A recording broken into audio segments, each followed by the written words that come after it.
Rail Up, the future mobility podcast with innovators and leaders of the ecosystem. Presented by Sebastian Sperker. Our guest today is Matt Soule. He's founder and CEO of the railtech company Parallel Systems. We will get insights into the US railway market and explore why rail freight is a cash cow in the US. Matt will tell us about his vision and his approach to shift more volumes to rail. Furthermore, we ask why he left one of the most exciting and remarkable space companies in the world after more than 1 decade and what motivated him to start a railway company with his ex-colleagues. He will reveal his magic moment at SpaceX and why big innovation in rail could be as challenging as flying to Mars. I'm delighted to have Matt with us today, live from Los Angeles. Hi Matt, welcome to Rail Up and greetings to the beautiful city of Los Angeles. Thank you, Sebastian. Great to be here. This podcast is with innovators and leaders. How would you describe yourself? Are you a leader or an innovator? I think, unfortunately, I have to be both, really, to do what we're doing here. We're definitely doing something that requires a fresh approach and innovative thinking, but I think leadership is really required to get the results needed to make the impact we're after. Some facts. The size of the surface in the US is almost double the European Union, but the railway network with 160,000 kilometer tracks is 20% smaller. The US network is almost not electrified, whereas in Europe, 70% of the network is supplied with electricity. Hence, nearly all of the 44,000 locos are diesel electric in the US. And if you look at the modal split in the US, rail freight has the largest share of all modes, whereas in Europe, the road represents about 80%. And in terms of profitability, the world between the US and Europe seems to be upside down. In the US, the Class 1 railway companies are very profitable. In contrast, in Europe, the financial situation of the major players is very challenging or often very critical. So Matt, can you give us some insights into what makes the rail freight sector in the US successful? So you hit on a couple of things that are very important differentiators between the US and Europe. One is that rail is very freight-centric in the US as opposed to Europe being very passenger-centric, and then the railroads are very vertically integrated. And so by being vertically integrated, they're able to control a lot of their operational decisions. And so these railroads that are providing freight services, they are operating at very, very large scale to get attractive economics, and it's made them very successful publicly traded companies. Unfortunately, some of that operational efficiency comes at the expense of service, but the trains are very, very large. They can be up to 3 miles, 5 kilometers long, and they're not known for speed or dependability in terms of arrival and departure time. They kind of get there when they can, and generally compared to truck, there's some cost discount, some expense discount, pricing discount because of that service trade-off. I think what I have to add here, it's not just like incredible 5 kilometers long trains. It's also loaded in double layers. So that means you have like 2 containers on one wagon, right? Right. The U.S. is a big user of double stack intermodal services, and this is a good asset utilization principle. You have basically the same rail car carrying 2 containers instead of 1. But it was something that was adopted over decades, but has become very successful. And really the role of rail in the U.S. is, when it comes to intermodal, is they're serving freight lanes where you have large volumes going long distances, and pretty much everything else goes to trucking. An example would be Los Angeles to Chicago. There's a large number of imports that come into the U.S. through Los Angeles. They get loaded onto trains, and then they are moved to faraway destinations like Chicago, where they're further distributed. In order to manage trains with such huge volume, I can imagine that you need very large terminals to load and unload these big trains. Absolutely, and that's part of why rail struggles to serve more freight lanes than they do today. They have come to the conclusion that the architecture of trains as we know it works very well when you operate at a very, very big scale. But then the problem is, where do you park a train so big? You park it at a very big terminal, which is often not going to be close to where your customers and shippers are. And so this is one of the things that Parallel is after, is to help break that barrier. When these terminals are big, the trains need to be big. That's what forces rail in the U.S. to really serve large volumes going long distances, because service quality and drayage costs prevent them from doing any other permutations of lower volume or shorter distance. What is quite surprisingly to me that the majority of the rail transport in the US is only provided by just 6 major players, so-called Class 1 railroads. Yeah, in the U.S., it's pretty much 2 on each coast. So you have BNSF and Union Pacific on the West Coast. You have CSX and Norfolk Southern on the East Coast. And then in Canada, you have CN and CP. And CP recently acquired Kansas City Southern, which goes to the Midwest of the U.S. into Mexico. So there's really been a massive amount of consolidation over the last decades. And I think a lot of the observers conclude that you really can't consolidate any more than we have today. Yeah, consolidation is probably the buzzword of change, but also of success. If you look back in the US history, you will find a lot of up and downs. But what you will not find is a single state-owned railroad that provides infrastructure and transport services. Or in other words, railroad companies and investments were privately driven, right? Right. They're vertically integrated. So, their operating ratios are very very good, but a lot of that cash flow needs to go into investment into their own infrastructure, because they are responsible for their infrastructure. That's a huge difference. In Europe, almost all countries have one domestic infrastructure manager managing almost the entire network. That means in Europe, there are more than 24 major state-owned companies, whereas in the US, there are just 6 private players. That sounds like a crucial point. Yeah, and the railroads in North America have generally done a very, very good job of working to common interchange standards. And so you can traverse basically all of North America using the same train because of those standards. That sounds that Europe can learn something from the US when it comes to profitability.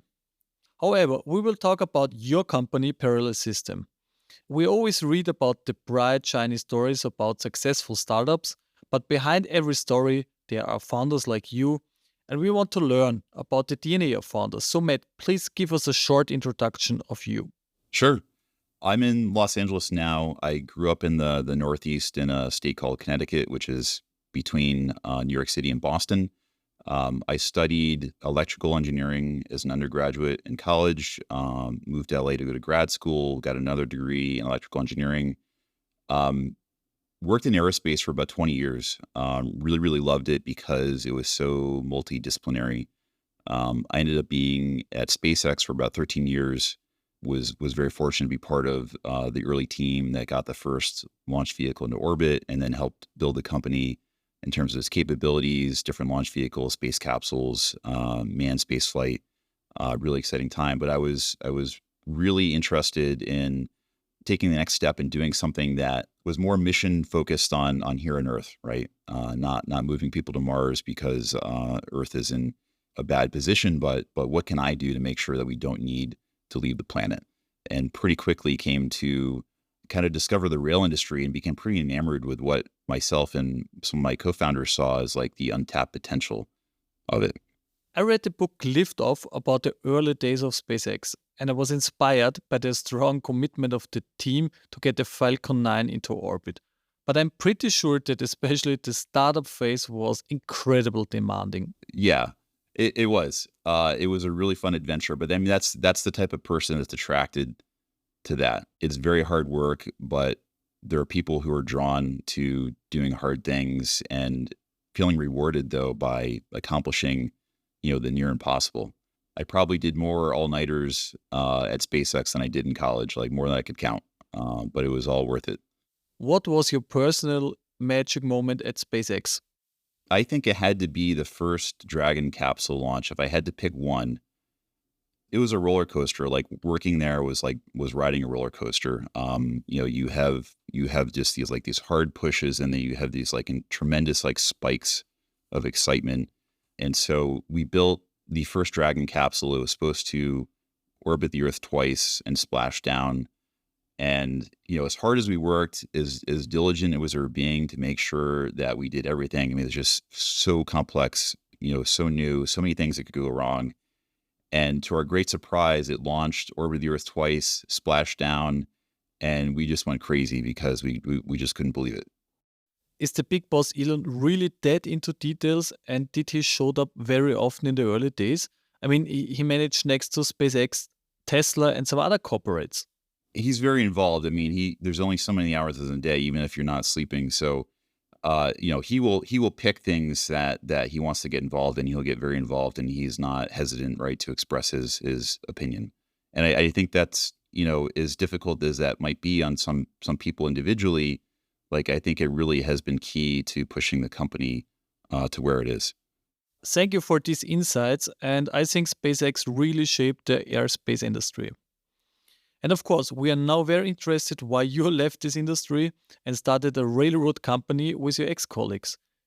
Is the challenge greater to introduce an autonomous rail car rather than flying to Mars?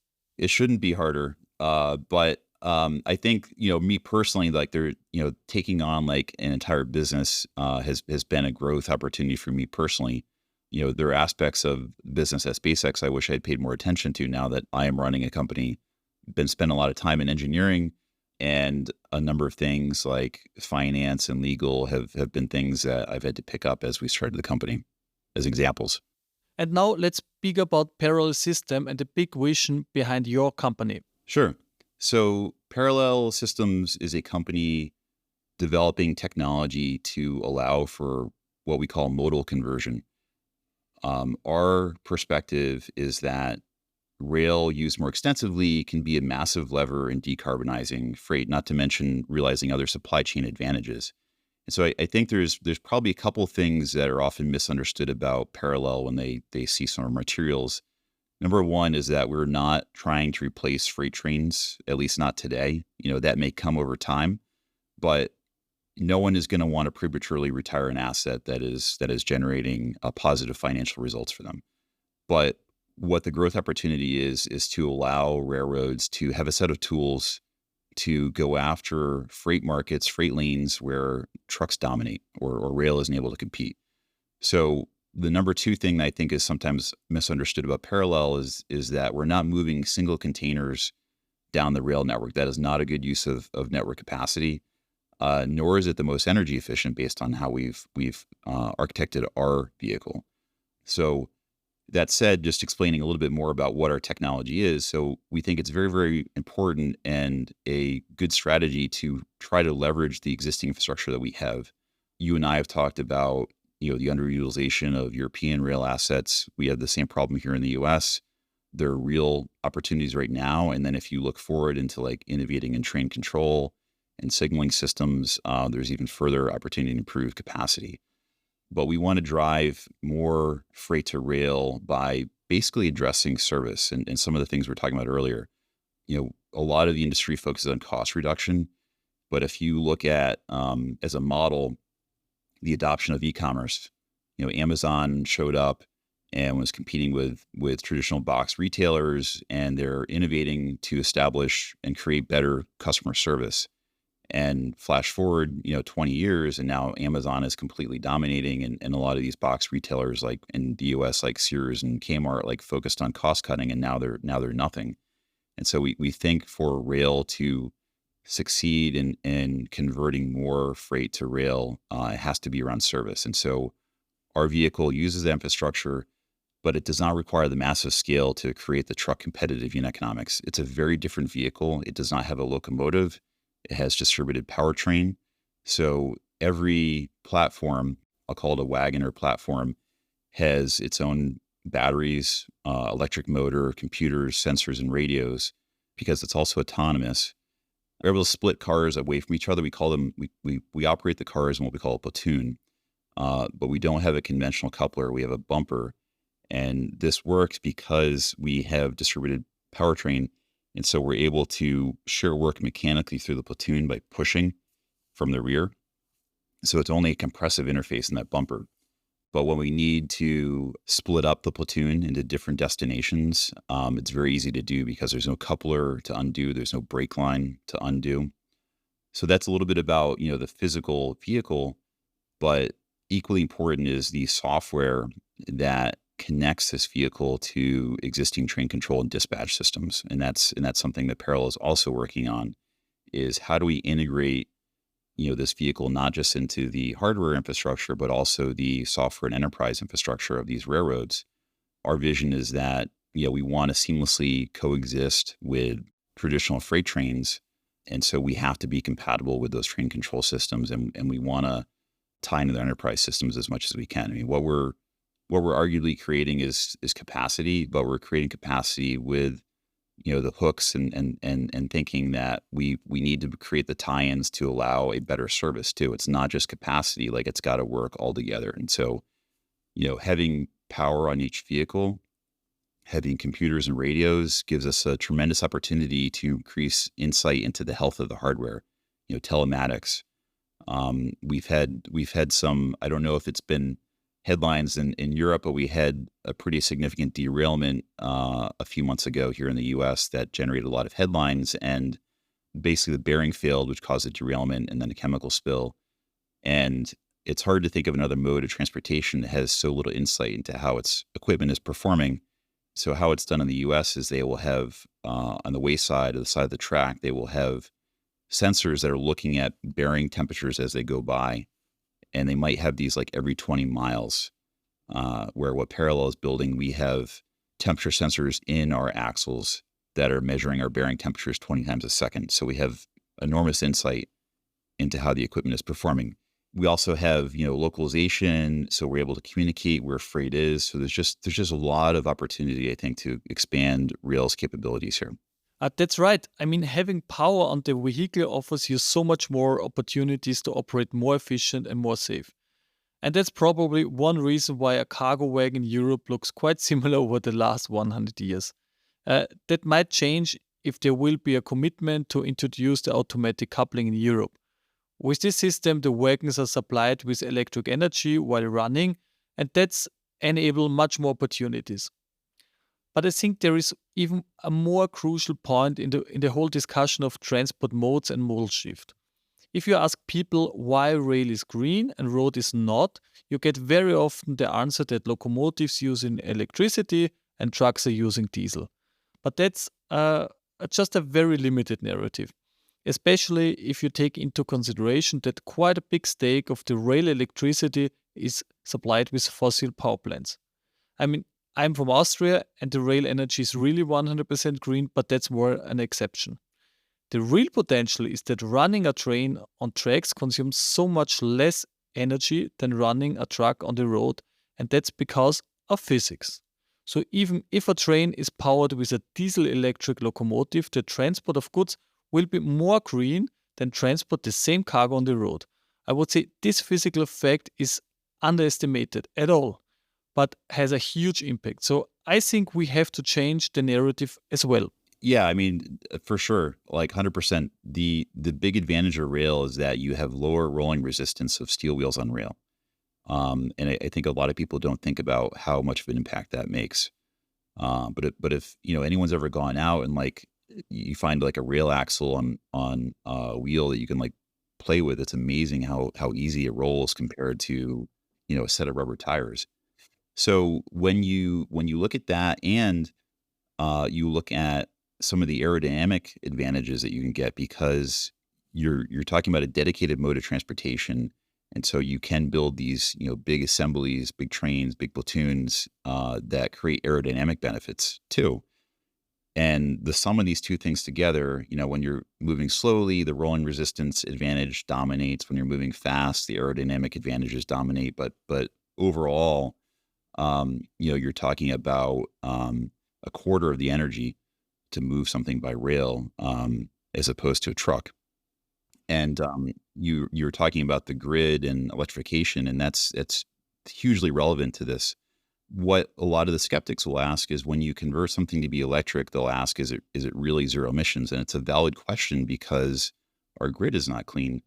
In the US, the grid, overall nation's grid is about 60% generated by fossil fuels. It's getting cleaner, less coal, more natural gas, but still there's CO2 being produced to generate our electricity here. And I think, when I've looked at Europe, I think like the Netherlands is probably a good representation in terms of like that same like cross section. I think the Netherlands is about the same amount of CO2, but this is all relevant to rail because when you're electrifying something on rail, you're using a quarter of the energy. It means a quarter of the CO2 generated indirectly.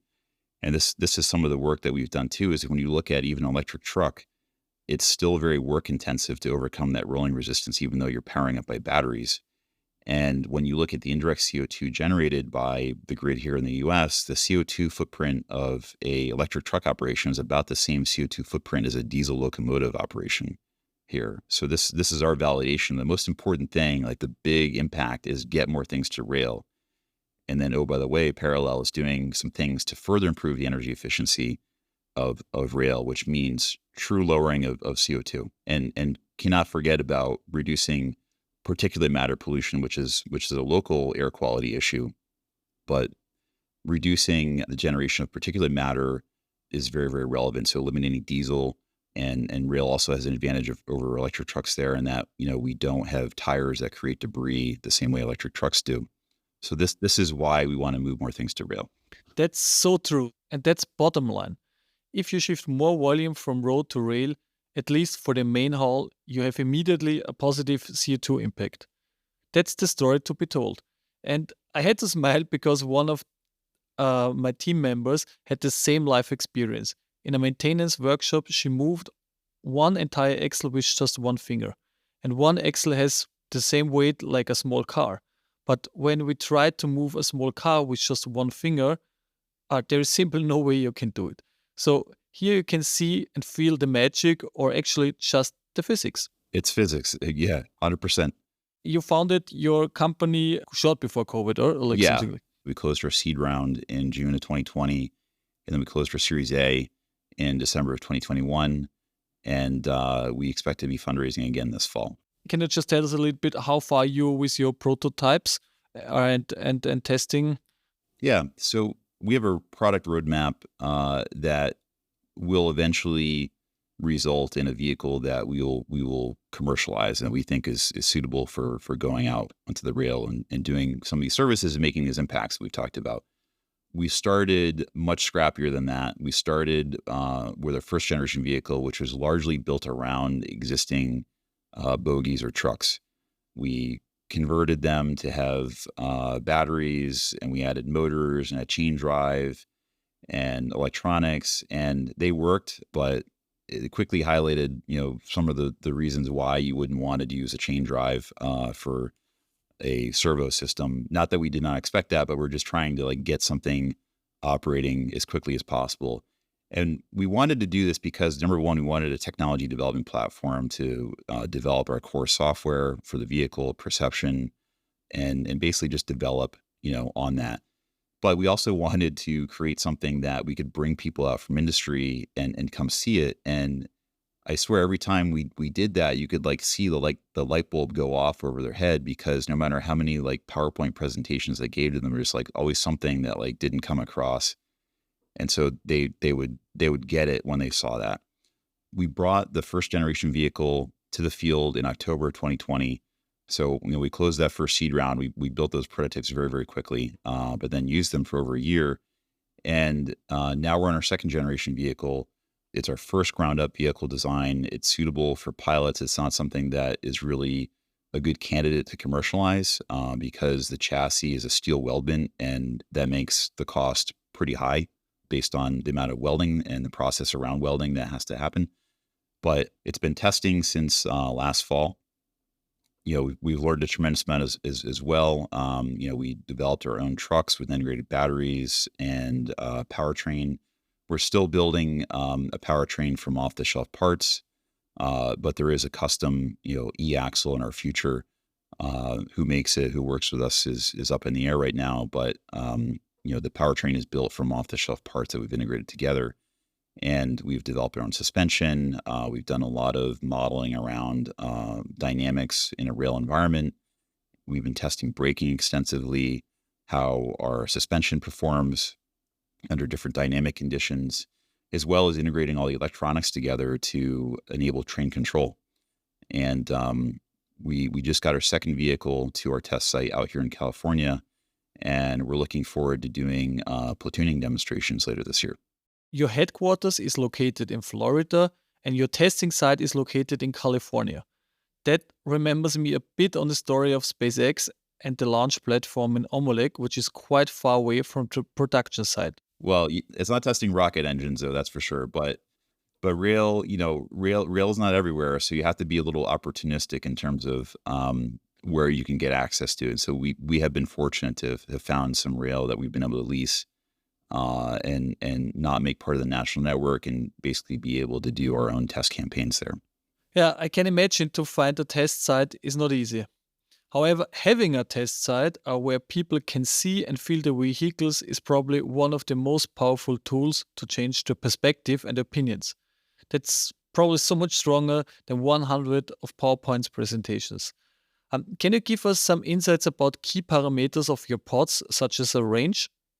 So I mentioned earlier that we're not at our final state for the powertrain, but what we're developing, and this is something that may change in terms of the specification, but what we're targeting right now is a vehicle in a platooning configuration. That's important here because you do have aerodynamic benefits that matter.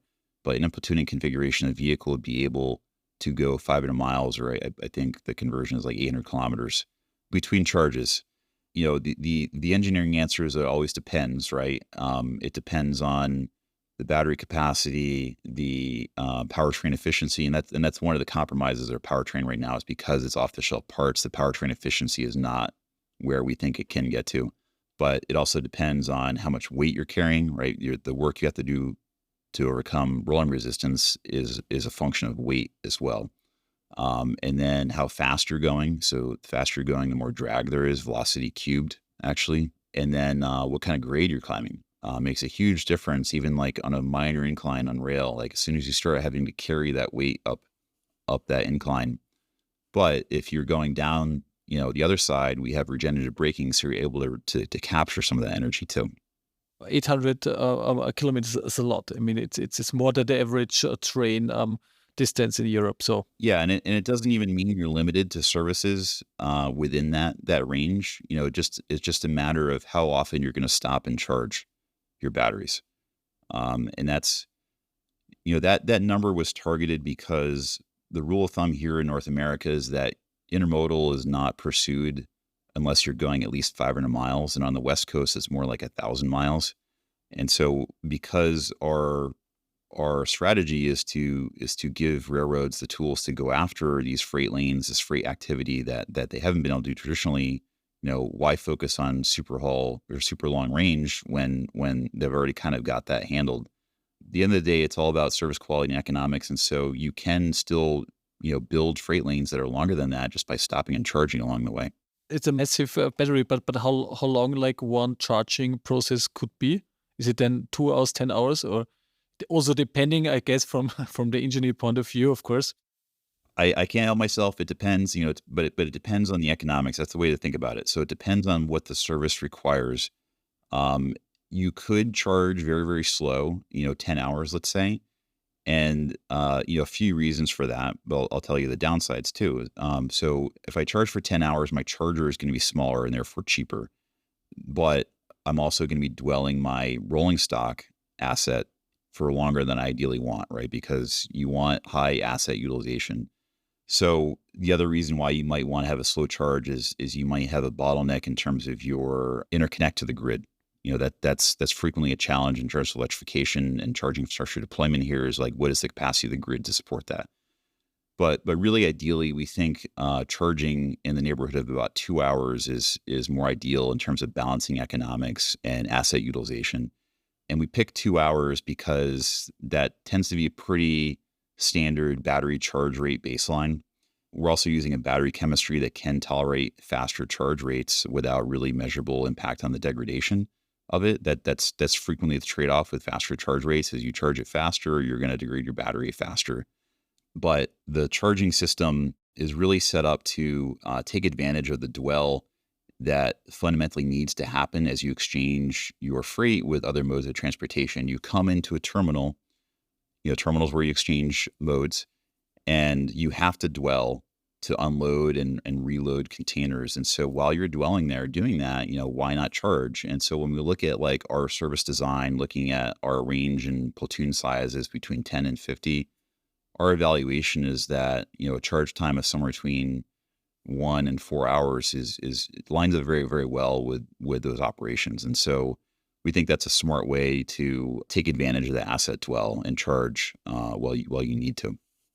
And I'll also add that we think it's a big advantage for rail in terms of electrification because, the economics of charging infrastructure are very relevant. And so you have, number one, a less expensive charger compared to trucks because it's a quarter of the energy. So for same charge rate, it's a quarter the size charger. But then you can be very predictive about its utilization. And that's what matters in terms of the economics. It's not about how much it costs necessarily, but how much service you're going to get out of it. Yes, it always depends, and economics matters. That's so true.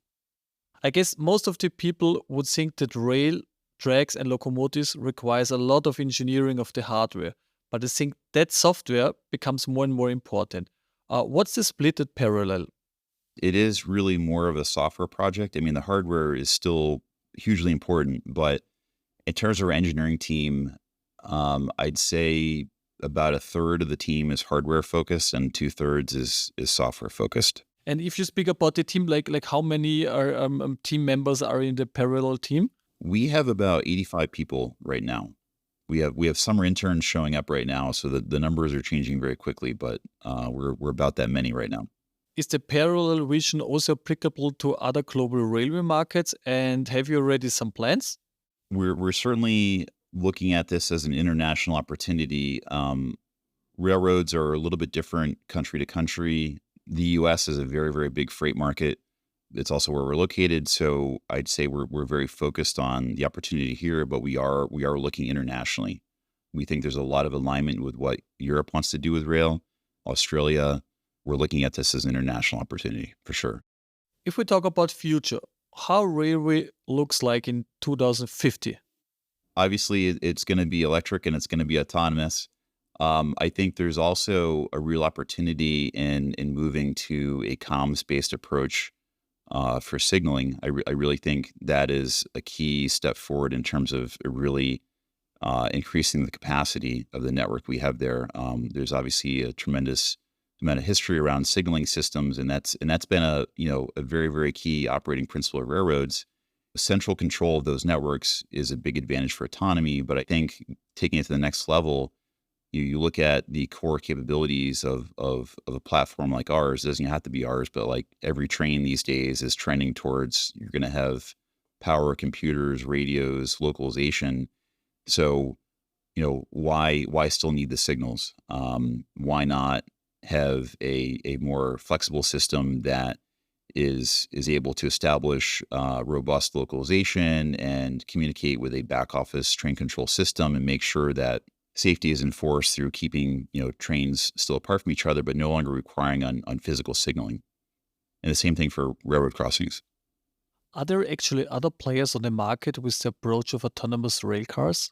There are a handful of companies that have, I think, similar aspirations to get more things to rail. Some of them are taking different approaches.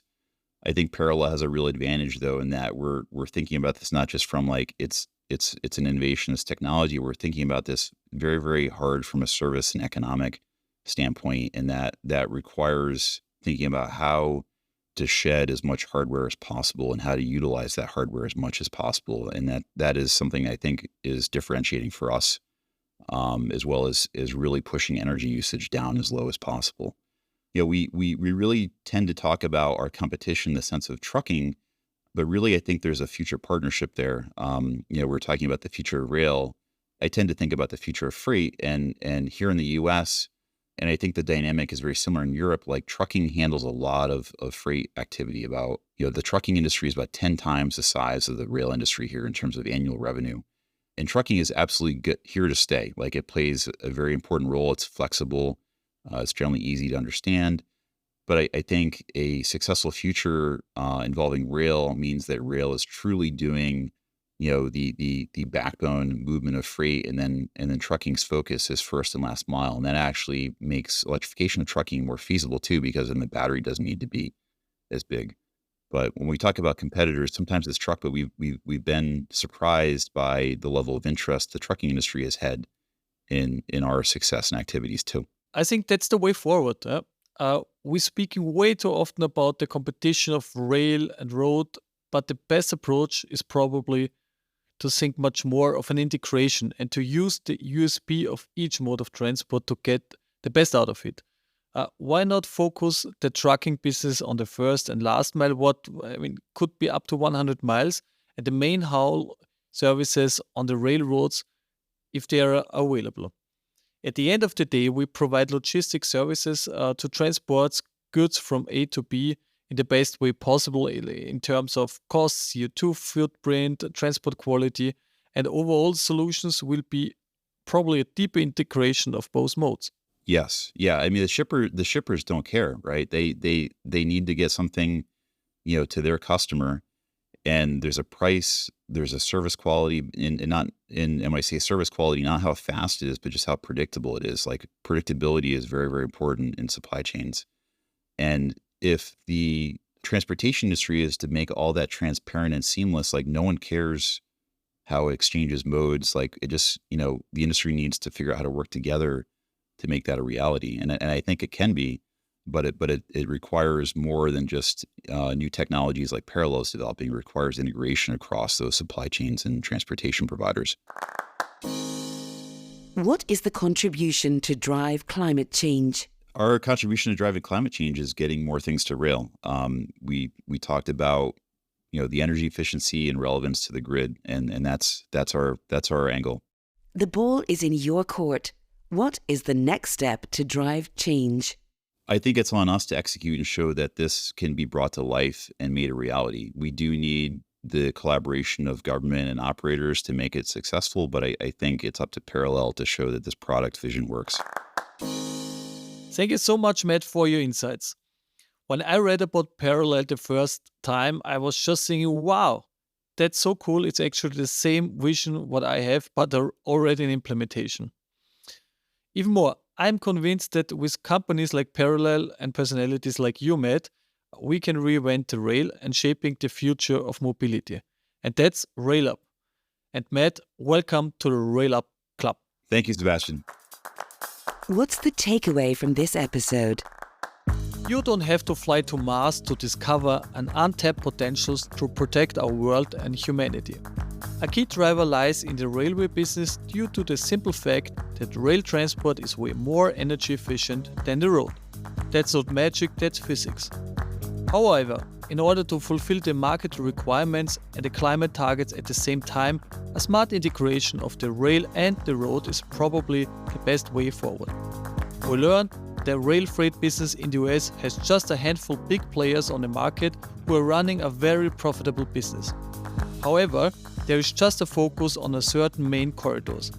To exploit the potentials of the mainline routes, Parallel follows the vision to attract more volume with high-end autonomous self-propelled railcars. That's just the beginning, as we learned that already new markets are on the roadmap of Parallel. My biggest takeaway of this episode is that with a bright and strong vision, you will be able to get the best people and the highest possible commitment to accomplish one mission: to shape the future of mobility in space and on Earth. Welcome to RailUp. This podcast connects innovators and leaders worldwide to shape the future ecosystem of rail. RailUp by Sebastian Sperker.